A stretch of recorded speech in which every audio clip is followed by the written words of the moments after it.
Uh, okay, let me take the last one first. It's so interesting because a little child, 3 years old, who lives upstairs of my house, he asked this question to me, one of our doctor's children.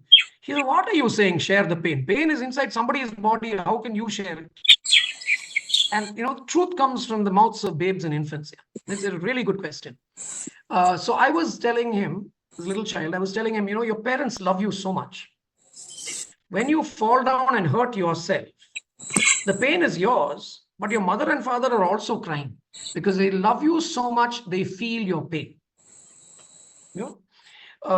Sharing the pain is actually compassion to suffer with, to become part of.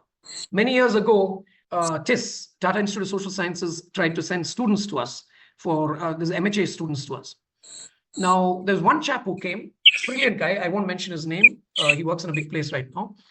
Brilliant guy. He had WHO written on his forehead. This guy was just meant for Geneva type of fellow. Very bright guy. So he had to do a project when he was with us. So I told him, Babu, you do one thing. It's called sharing the pain. He said, what is that? I said, you go to the family where children died. The last 10 families where a child died. You go and sit with that family, listen to their story, share their pain. Come back and tell us how we could have done this differently. The guy almost gave up. He wanted to leave. But I said, no, you have to do it. And he did it. And it changed his life. Because when you listen to people in pain, when you sit with them, when you try to feel that pain, take it on yourself, it changes you. It changes you. A lot of what I learned was from rehab in Vellore. Every Wednesday, we'd go to the Rehabilitation Institute and sit with people with spinal cord injury and sing with them. Listening to them changed the way we think. I believe that unless you can feel pain, you create plastic programs. You don't come up with really heart-based community programs. So people who are in policy making should find ways to feel pain. If you don't feel the pain, you won't come up with good ideas. That's my take. How do we make this idea sensible to others? I think with the epidemic of NCDs, we don't have an option. In our own community, the tribal community we work with now, you will not guess what the highest cause of death is. When we started, it was malaria. Malaria, malaria, malaria. Everybody had malaria. Everybody died of malaria.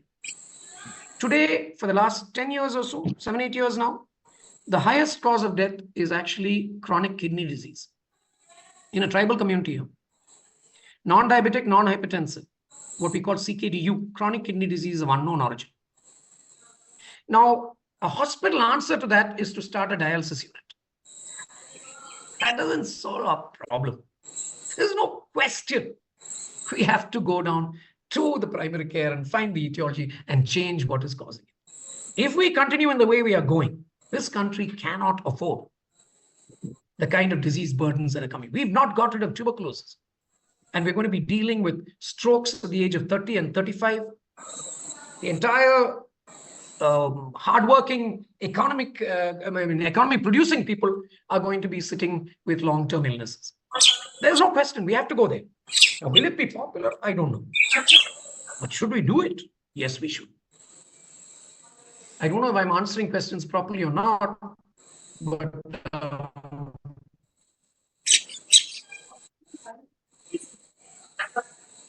yeah, so my argument is any good doctor or good nurse should be community oriented. Okay. Now, community work doesn't mean you have to you can do community health inside your hospital campus.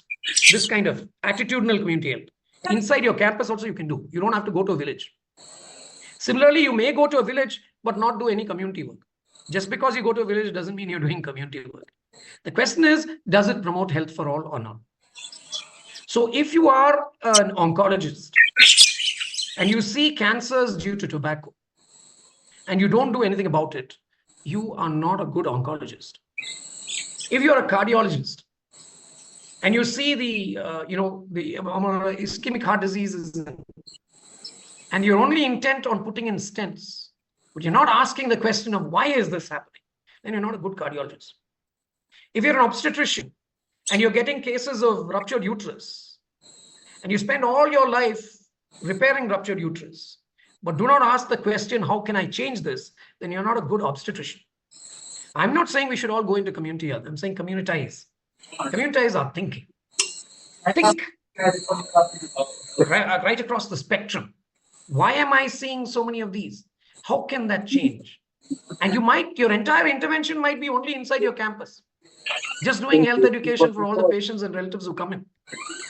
And that, you never know, might be more valuable than you going and sitting under a tree and trying to see patients when you don't know how to manage without any facilities. Communitize our thinking. That's my argument. Questions, anybody?